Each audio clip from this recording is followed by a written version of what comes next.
Good morning, this is Angela with Parco's Permaculture. It is early in the morning here in Portland, Oregon. It is the first week of summer. So when folks first come to my garden, I think that they can be overwhelmed a little bit with the diversity. It doesn't look like your average American garden. There's no lawn, and there are no flower border beds. There are no tidy little areas with shrubs here and there that are pruned into rounded or square shapes.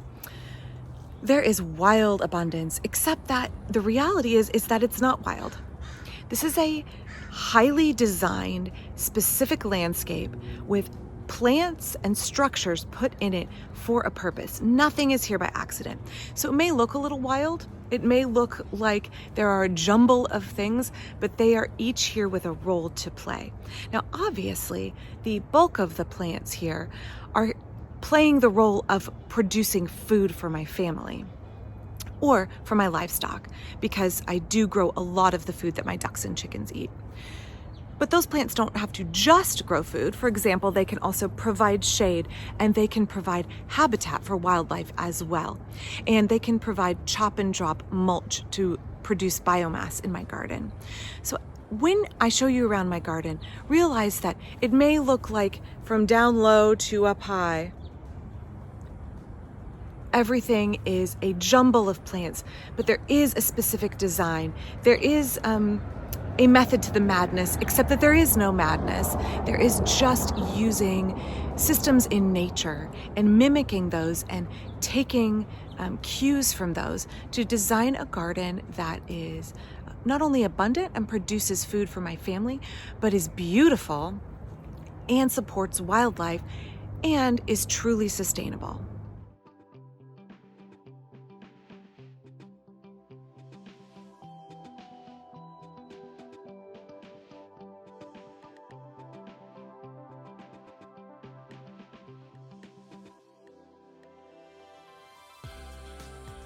Now, I often talk about resilience. In fact, I've recently made a video on resilience and 5 ways that we can try and become more resilient people through harnessing individual skills, right? And that individual resilience produces or supports system resilience and community resilience. Now, in my garden, there is also resilience of design. And that means that I am intentionally putting in things in my garden and thinking about the way I stack and structure and choose plants for my garden so that I am more resilient. I'm gonna do a lot of videos on resilience coming up because it is a key theme and thread throughout permaculture. We do permaculture so that we can thrive in less than ideal situations, so that we can bounce back from adversity. For example, we're about to face another round of heat waves here in Portland, Oregon. And a lot of permaculture is designing for climate change and designing for short-term specific adverse weather events as well. So one of the ways that I design for dealing with adverse weather or weather patterns I'm not really anticipating is that I plant a huge diversity of things. My family enjoys eating a large diversity of food crops, but also that means that if I have a freak ice storm or hailstorm or a late frost or a sudden stretch of very hot sunny weather that sunburns my raspberries, for example, I have many other plants to fall back on. I don't have all of my eggs in one basket.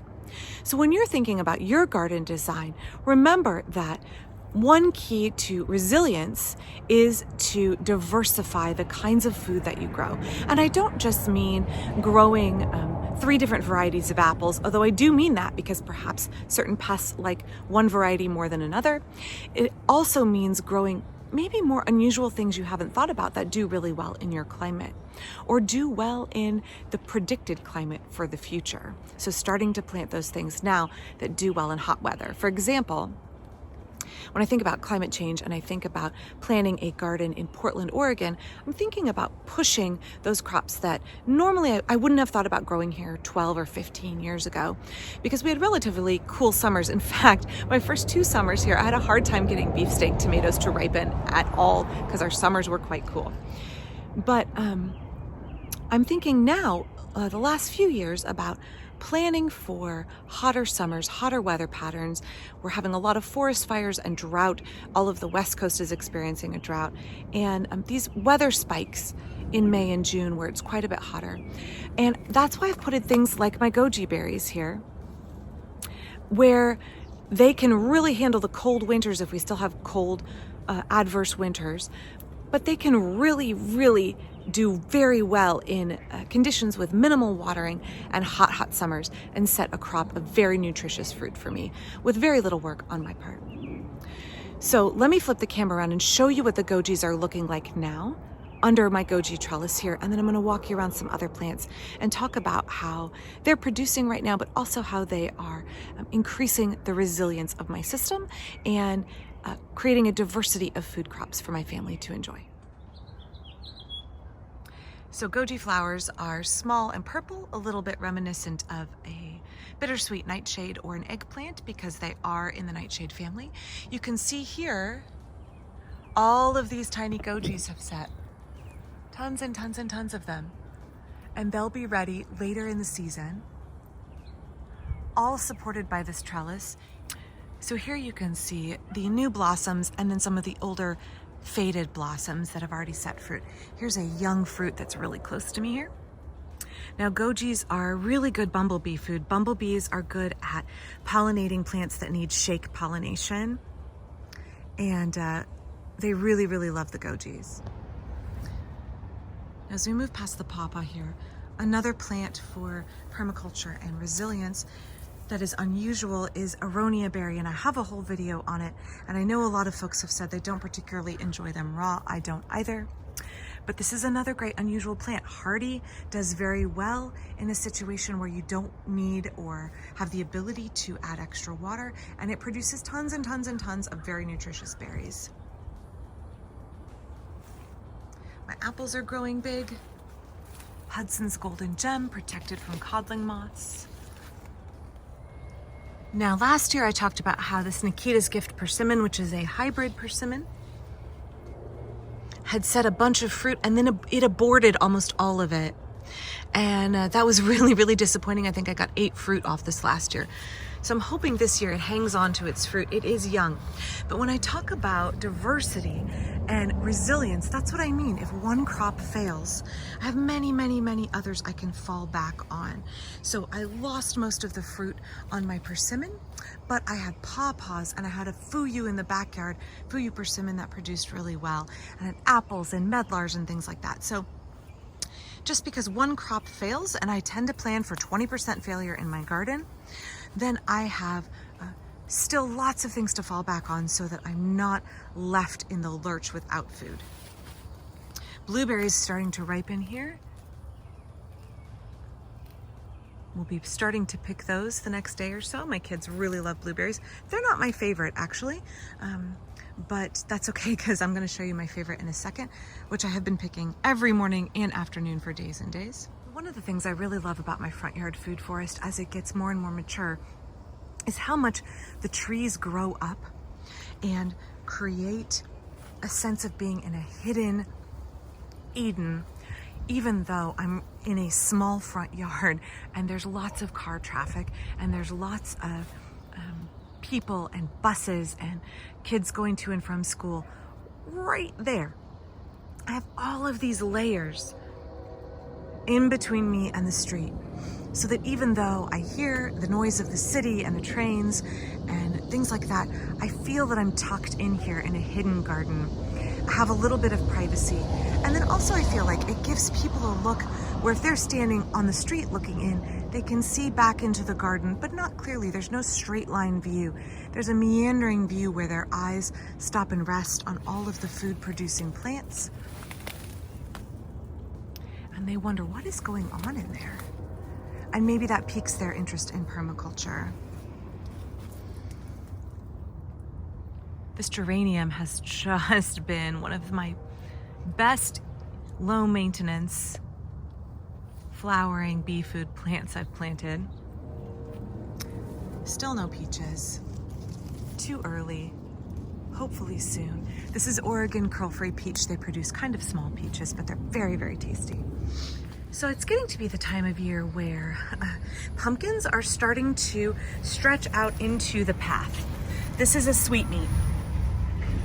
And I'm really careful when I come out in the morning, especially if it's been a sunny day the day before. I can come out and this plant will have grown a foot or more. And pumpkins have such brittle stems, it's really easy to crush them or snap them. So I try and be really careful and just gently scooch them out of the path so that kids or myself carrying a basket of food doesn't trample my pumpkins and break the end and end up losing a yield of lovely, lovely squash as a result. So just keep an eye on your pumpkins this time of year. They will be wandering. Good time if you have a trellis to train them up the trellises.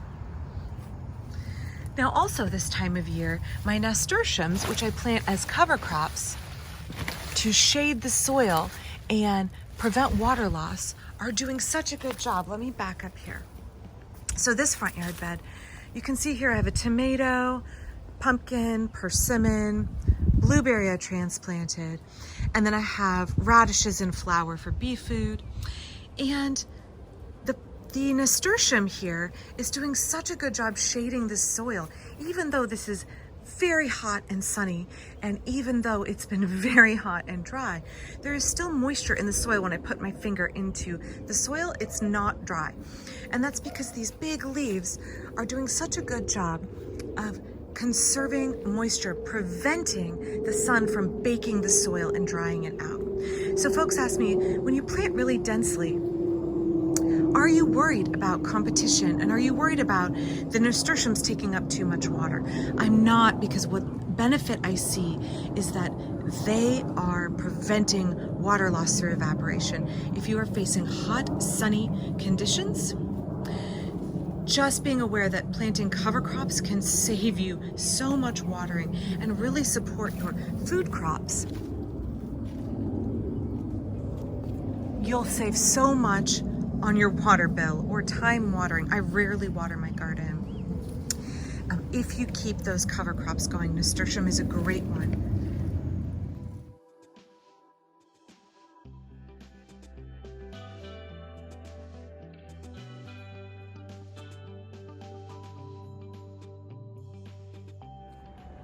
So I grow lots of hollyhocks. I let them freely self-sow. They are a perennial, although relatively short-lived in my climate, and they can be prone to rust, so you want to make sure you don't plant them near apples. Great classic cottage garden plant. Great June and July bee food. So I'm going to be featuring these in an upcoming video. I am doing a project and I've been painting screens this morning. Can't wait to share this project with you. It's going to be really cool. So one of my daily chores, I talked a little bit about it last week, is picking berries every morning. Berries and berries and berries and berries. It is a chore I really like. I put on my audiobook. I come out before the kids get up while it's still cool, and I pick berries. I have been freezing about a gallon every day, and we eat them fresh as well, but I really like to freeze them. I can make pies in the winter, I make jam. We eat a lot of smoothies in July and August. I saw someone recently, or this morning actually, asking, what do y'all do for dinners when it's super hot out? Well, we don't run the oven. I tend to make yogurt fruit smoothies and salads. So let me show you actually my favorite berry, which is now ripe, and I've been picking daily, and talk about that for a second. So as we walk down to the back of the annual veggie beds,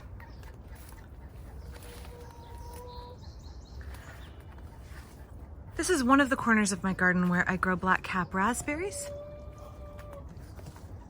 They're very thorny, so I tuck them in corners where kids won't fall into them, but this is my absolute favorite summer berry. Just the best. It's the best, y'all. Let me show you the other part of the garden where I grow it. So again, I tuck it against a fence because it does need support. And this way, the very, very thorny canes are not going to get broken because they are brittle, and they're not going to prick any of my kids or me.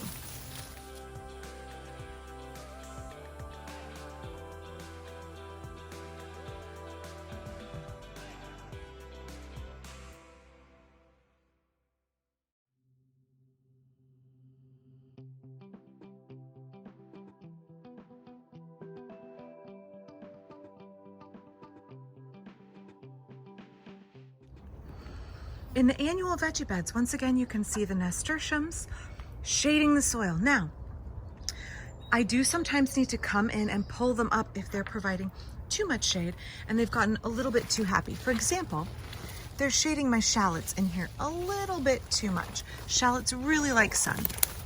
Super easy. I just come in here, pull them up, throw them right back on the bed. That's all there is to it. Create a little bit of an opening and a little bit of sunshine for my shallots. Really one of my favorite ways to protect the soil that's easy, low maintenance, is definitely nasturtium. Now, this is a surprise. It's June and I have ripe tomatoes. Let's look in here.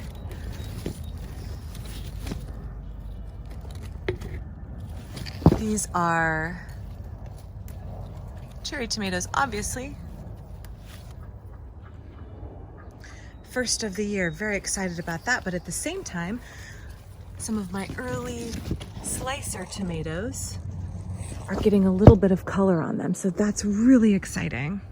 I want to be careful here in the hot weather we have the next week or so that I'm not overwatering, because that will cause my bigger tomatoes, like my slicers and my beefsteaks, to split if they're starting to turn.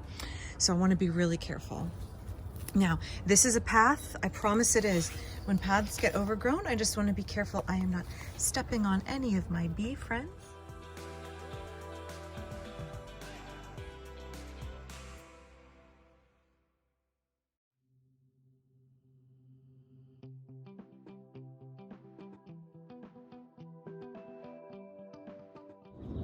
Well, the Air National Guard has decided that this is the morning they're going to practice. I know I comment a lot on background noise of trains and buses and airplanes and cars and dogs. It's just a reminder that even if you live in a city place, a place that is not designed for permaculture, your personal space, your yard, your home can be a haven. It can be a place designed for beauty and designed for food production and designed for resilience, even if your surrounding community is not there yet. You can be the first spark in your community, and you can create a place that brings peace for you and supplies you with food, even if the rest of what is going on around you has not yet gotten to that place. So as I'm standing here, I'm noticing that the summer squash are flowering, and you can see in here, this is a female flower, and you know a female flower from a male flower because the male flower has a straight, skinny stem, and the female flower has, let's get in here, it's so sunny. The female flower, don't want to damage her. You can see how large this is, and it looks like a tiny zucchini. It's going to be a zucchini. There's another one here next to it that's also a female flower. You can see it's got a swollen base to it. You know that's a female flower. You know that is going to produce fruit. I get very excited about the first couple of zucchini fruit of the year. Not so excited come August, but it's okay. I shred them and put them in the freezer, and we enjoy them in tacos, in lasagna, in pasta sauce, in bread all winter long.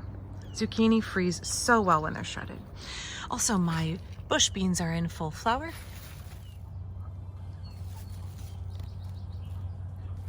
Hoping to be picking soon. If you live in an area where it's hotter, or you got your bush beans going earlier, check out my video from last year on my secret to growing endless bush beans all summer. I don't replant patches when these are done flowering. I only do one patch of bush beans here and one in another part of the garden, and I'm able to get many harvests out of them, and that's all our family needs. We'll eat off these, I'll make lots of dilly beans, and I'll freeze some. Now this part of my veggie bed may look a little chaotic, and that's because I've been saving the seeds. These are dwarf curly Scotch kale, one of my favorite hardy kales to grow over the winter. And so these are last fall and winter's crop, and I let them set seed, and I'm saving the seeds to replant. That way I don't have to purchase new ones. And you can see that they're starting to dry out a little bit. So soon I'm gonna cut them off, hang them up here to dry, and then I'll be planting those probably in July. I think I'm gonna have an upcoming video on tips and tricks for growing brassicas to start in summer and harvest through the fall and winter and into next spring. But this should give me a good crop of seeds. Looking forward to that. So they may be hanging in the path, that's okay.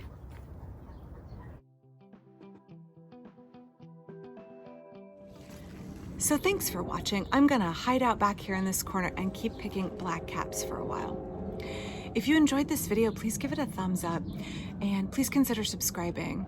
I do want to say thank you to all of my new patrons and for the folks who leave such kind and thoughtful comments. Peg, I see your comments every single video and you just have the most kind, encouraging things to say, and I look forward to reading your words and your thoughts, so thank you. For folks who can watch my videos and who can become a patron or throw a few bucks at my PayPal, y'all are helping support my family of 6, and that's really just such a wonderful gift that you can give us, that you can say, I value your videos and I want to give something back. And so thank you. Thanks. That helps take care of my family. So I'll be back tomorrow. I have lots and lots to share, probably a few things indoors as I hide from the heat wave that is coming. I hope you all stay cool and safe, and I will be back soon. Thanks.